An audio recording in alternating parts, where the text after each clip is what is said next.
It was the war that reshaped the 20th century, a conflict so vast, so brutal, that it pulled the world into years of unimaginable destruction. From a single gunshot in Sarajevo to trench battles stretching across Europe, the First World War engulfed empires, redefined borders, and transformed the very nature of warfare. This is part 1 of our journey through the Great War, from the assassination of Archduke Franz Ferdinand to the bloodiest battles of 1916. We'll trace the horrors of gas attacks, the emergence of new technologies, and the human stories etched into the mud of the trenches. This isn't just a war story. This is the story of how modern history was born in fire. The summer of 1914 witnessed Europe plunge into an unprecedented global conflict, quickly dubbed the Great War. Across every capital, from Berlin to Paris, from London to Vienna, leaders and generals shared one fatal assumption: this would be a swift war, over by Christmas. This fundamental miscalculation would prove catastrophic. What began as a conflict of movement and maneuver would evolve into something far more sinister, a grinding war of attrition that would consume an entire generation. From the opening moves that shattered illusions of quick victory to the massive offensives that redefined warfare itself, each battle represents a crucial chapter in the evolution of modern combat. Chapter 1, 1914, The Opening Moves. The Battle of Mons. August 23, 1914. The small Belgian town of Mons becomes the stage for Britain's first major engagement of the war.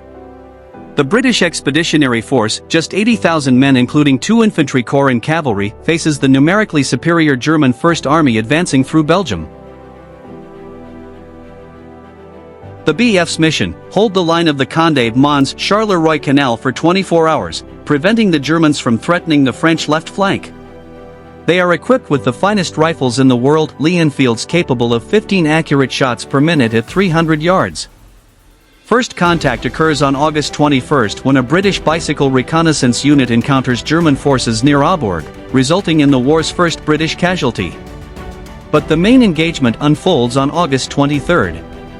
Despite being heavily outnumbered, the British fight fiercely. Their devastating marksmanship proves so effective that Germans believe they face machine guns, not rifles. But then disaster strikes: the French Fifth Army unexpectedly retreats, exposing the British right flank. The outcome, a German victory, but at a cost. British casualties, 1,600. The subsequent retreat lasts 2 weeks, pushing the BF to the outskirts of Paris. This early engagement reveals a harsh truth: superior training and marksmanship cannot overcome overwhelming numbers. The war will not be quick. The Battle of Tannenberg, August 26 to 30, 1914. While the Western Front burns, the Eastern Front witnesses Germany's most brilliant victory. 2 Russian armies, the second under General Samsonov and the first under General Rennenkampf, invade German East Prussia, aiming to encircle German forces. German commanders Paul von Hindenburg and Erich Ludendorff face this 2-pronged Russian assault with fewer troops, but they possess a crucial advantage: superior intelligence. The turning point comes when Germans intercept unencrypted Russian radio messages. These transmissions reveal Russian movements and expose their fatal miscommunication. The German command swiftly reorganizes, setting deadly traps for the dispersed Russian forces. The battle concludes as Germany's greatest Eastern Front victory. Russian casualties: 30,000 killed and wounded, over 90,000 captured, along with equipment enough to fill 6 trains to Berlin. This engagement starkly demonstrates that in modern warfare, information superiority can be as decisive as firepower. The First Battle of the Marne. September 6 to 12, 1914. By early September, German forces have advanced to within 30 miles of Paris. The Schlieffen Plan, Germany's strategy for swift victory, appears on the verge of success. But French commander Joseph Joffre and military governor Joseph Gallieni recognize a critical flaw in the German advance. General von Kluck's inward wheel exposes the German right flank. On September 5, Gallieni makes a desperate gamble: he orders the French Sixth Army to counterattack, using an unprecedented method of transport.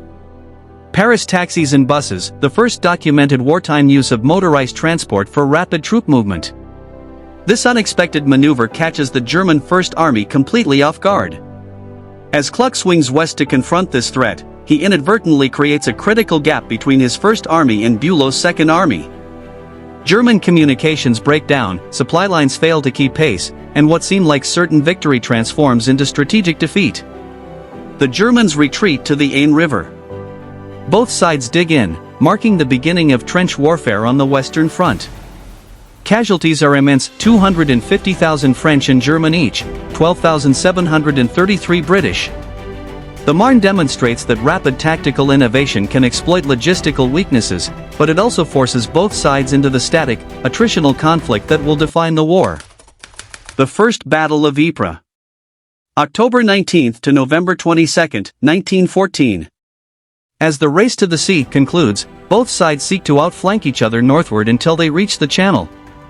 At Ypres, in Belgium, this movement culminates in one final, brutal engagement of 1914. German General von Falkenhayn launches a massive offensive with his 4th and 6th armies, aiming to capture the Channel ports of Calais and Boulogne-sur-Mer. These ports represent Germany's gateway to naval dominance in the North Sea. But the Allies possess an unexpected trump card. On October 25, Belgium's King Albert I orders the manipulation of canals and floodgates in the Isère Valley. This deliberate flooding forces a German retreat and secures the Allied left flank, one of the war's most ingenious defensive measures. Southeast of Ypres, the battle rages with unprecedented ferocity. Germans briefly capture key positions like Gallipoli and Messines, but British counterattacks drive them back. As winter approaches, conditions become horrific. Soldiers endure freezing water in trenches. On November 11, Germany launches one final assault, breaking through at Non-Bastion before being driven back by desperate counterattacks. When winter finally forces the battle's end on November 22, the cost has been staggering. Allied losses: 54,000 British, 50,000 French, 20,000 Belgian. German casualties exceed 130,000. The battle destroys Britain's highly trained pre-war army and solidifies trench warfare as the dominant form of combat. The immense human cost for minimal territorial gain highlights the defensive advantage of trenches and sets the stage for years of static, grinding combat where gains are measured in yards and costs in hundreds of thousands of lives. Chapter 2, 1915, Shifting Fronts and New Horrors. The Battle of Dogger Bank. January 24, 1915. The North Sea becomes the stage for the war's first major naval engagement.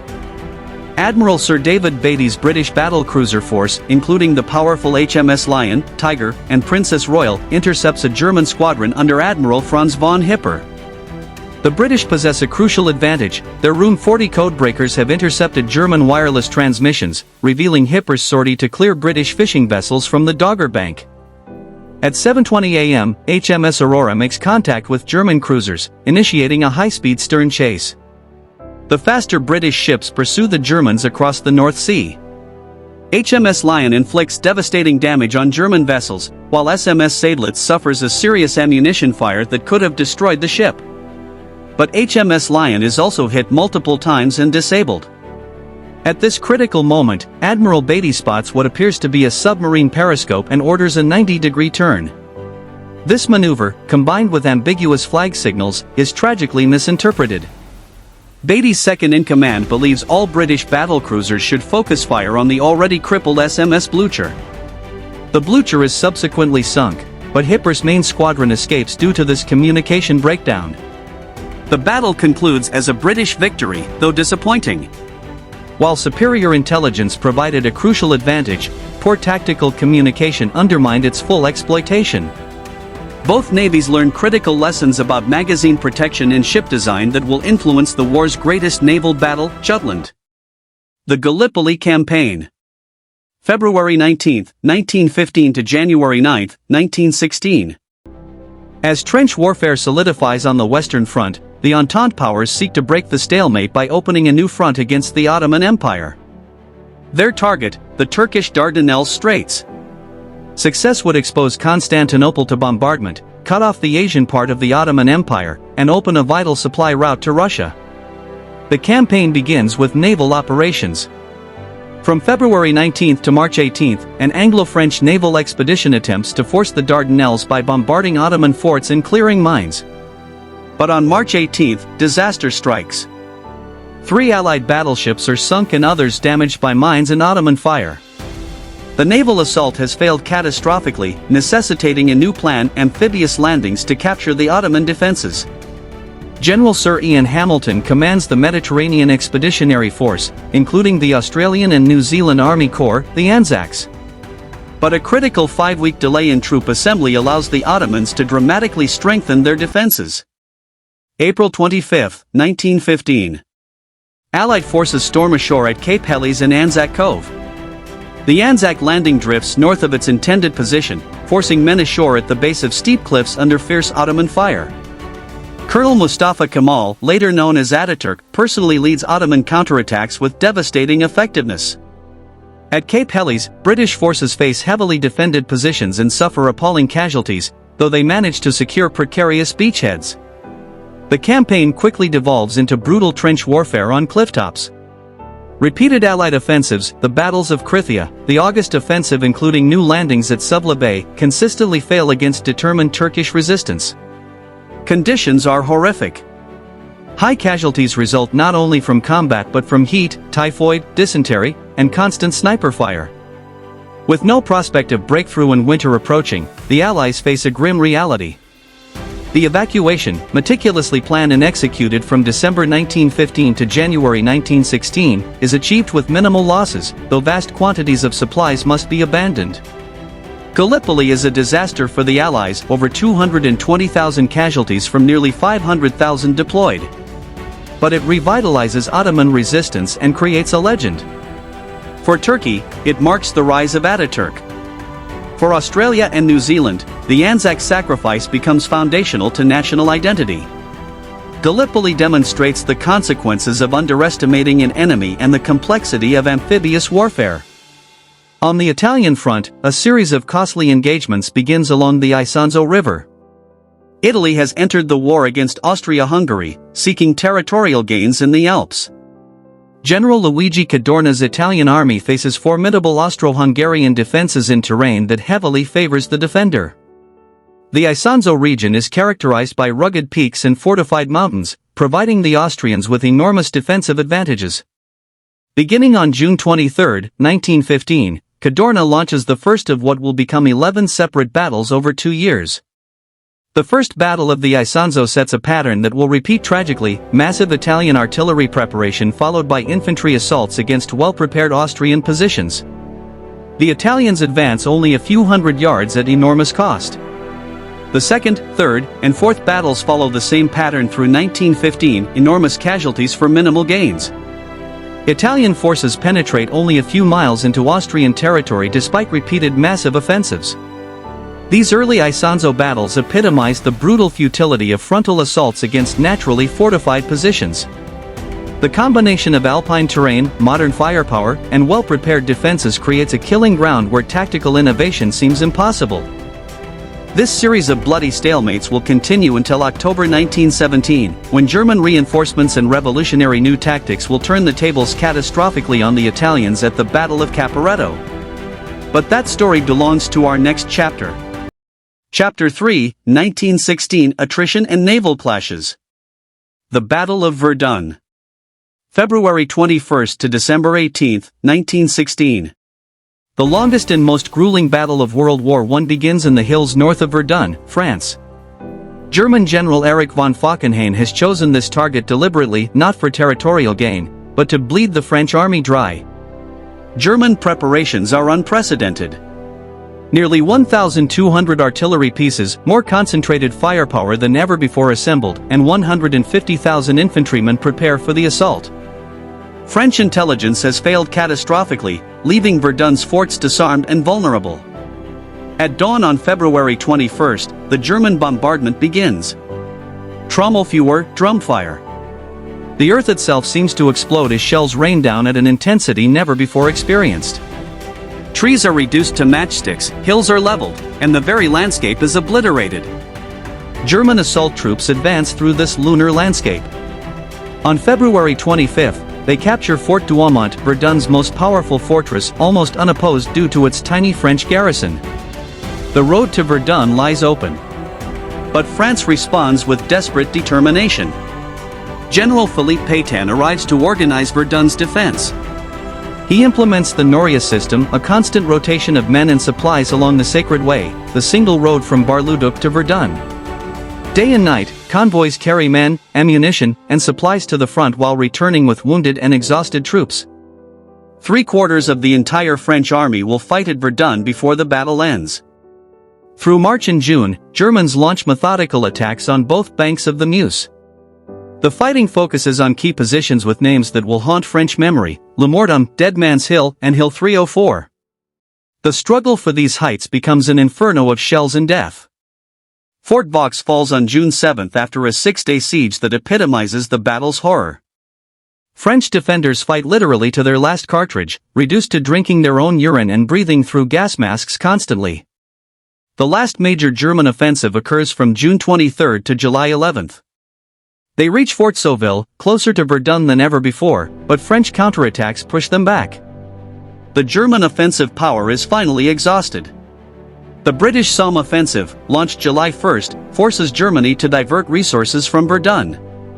The pressure eases, allowing French forces to launch counterattacks in autumn. October 24, French forces recapture Fort Douaumont. November 3, Fort Vaux returns to French hands. December brings final French offensives that reclaim much lost ground. After 302 days, Verdun remains French. The cost, approximately 700,000 casualties on both sides, nearly identical losses. 9 villages are completely destroyed and never rebuilt. Verdun becomes France's most powerful symbol of national perseverance, but it also demonstrates the limits of pure attrition strategy. Germany's failure here will force strategic reconsiderations, including unrestricted submarine warfare that will ultimately draw America into the war. May 31, 1916. The North Sea witnesses the only major encounter between the main British and German battle fleets. 250 ships and 100,000 men are about to engage in the war's greatest naval battle. Admiral Sir John Jellicoe commands the British Grand Fleet, while Admiral Reinhard Scheer leads the German High Seas Fleet. Both admirals know this battle could decide naval supremacy for the remainder of the war. First contact occurs at 2:20 p.m. when British light cruisers sight German ships. At 3:45 p.m., the run to the south begins as Admiral Beatty's battlecruisers engage Admiral Hipper's squadron. Within minutes, British ships suffer catastrophic losses. HMS Indefatigable explodes and sinks completely. 26 minutes later, HMS Queen Mary meets the same fate. Beatty's flagship HMS Lion is heavily damaged. German gunnery proves devastatingly accurate. At 4:33 p.m., British light cruisers sight Scheer's main high seas fleet. Beatty immediately turns north, drawing the Germans toward Jellicoe's Grand Fleet exactly as planned. At 6:15 p.m. comes the battle's critical moment.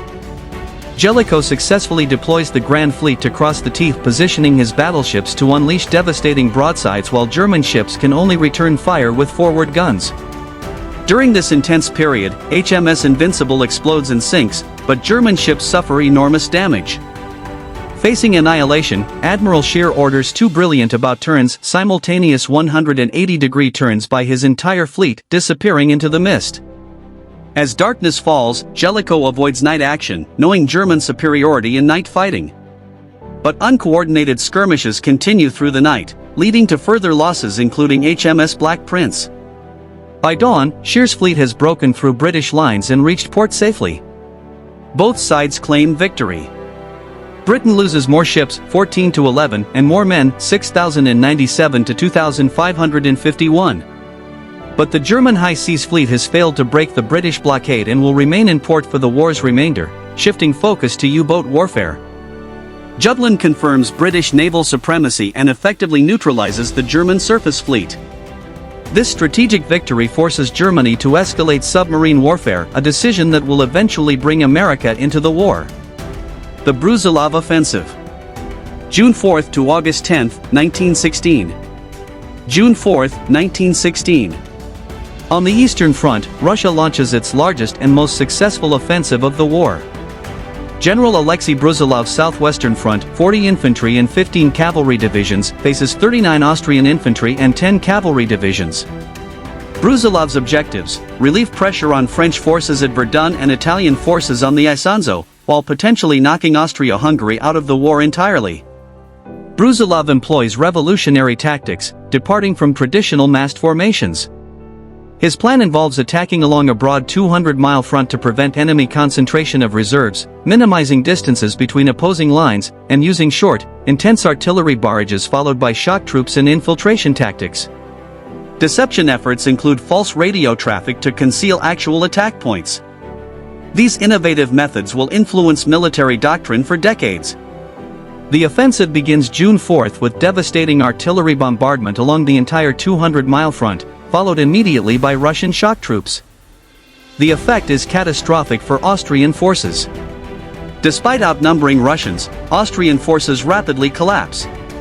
Many Slavic units desert en masse, refusing to fight their fellow Slavs. Within days, Russian forces achieve breakthrough on multiple fronts. By June 12, Russians have captured vast numbers of prisoners and equipment, pushing Germans back 30 miles in the north and Austrians back 100 kilometers elsewhere. The offensive appears to be achieving complete success. But success breeds problems. Russian commanders in the north fail to maintain pressure, allowing Germans to send reinforcements that stabilize the front. Logistical issues and poor coordination among Russian forces hamper sustained progress. The Brusilov offensive proves a Pyrrhic victory. While inflicting devastating losses on Austria-Hungary, between 1 and 1.5 million casualties, Russian losses range from 500,000 to 1 million.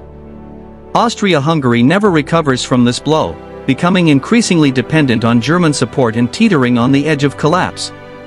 But Russia has also drained its manpower and resources, exposing weaknesses that will contribute to the empire's collapse in 1917. The First Battle of the Somme.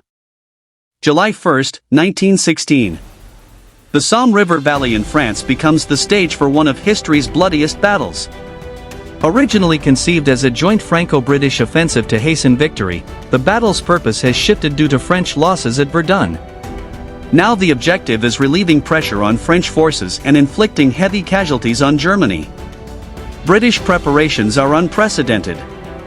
A week-long artillery bombardment expends 1.75 million shells, more ammunition than Britain had used in all previous wars combined. The bombardment is intended to cut German barbed wire and destroy their defensive positions.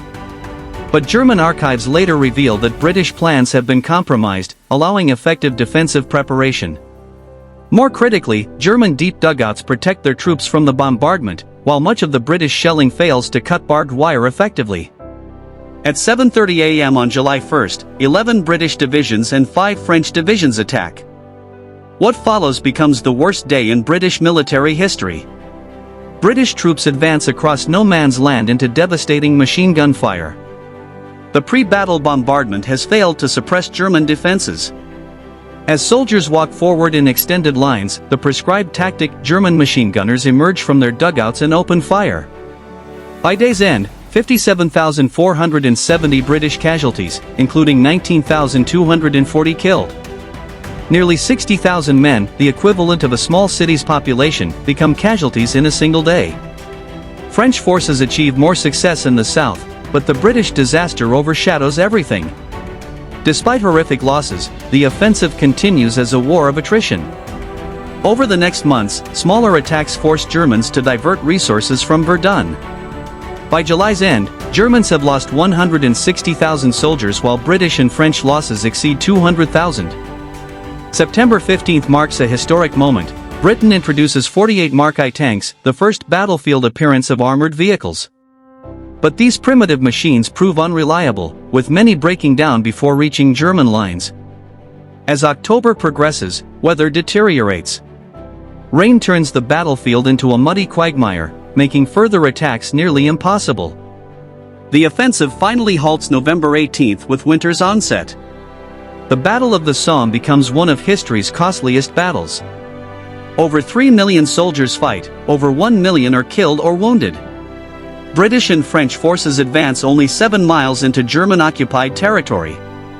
Casualties are staggering: 420,000 British, 200,000 French, 440,000 to 600,000 German. The battle places unprecedented strain on the German army, contributing to its eventual collapse, but also forces re-evaluation of offensive tactics.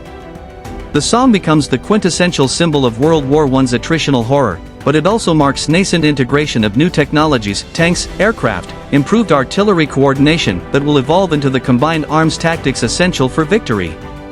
Part 1 Conclusion. By December 1916, the Great War has evolved far beyond anyone's imagination. What began as a conflict of rapid movement and decisive battles has transformed into industrial-scale slaughter.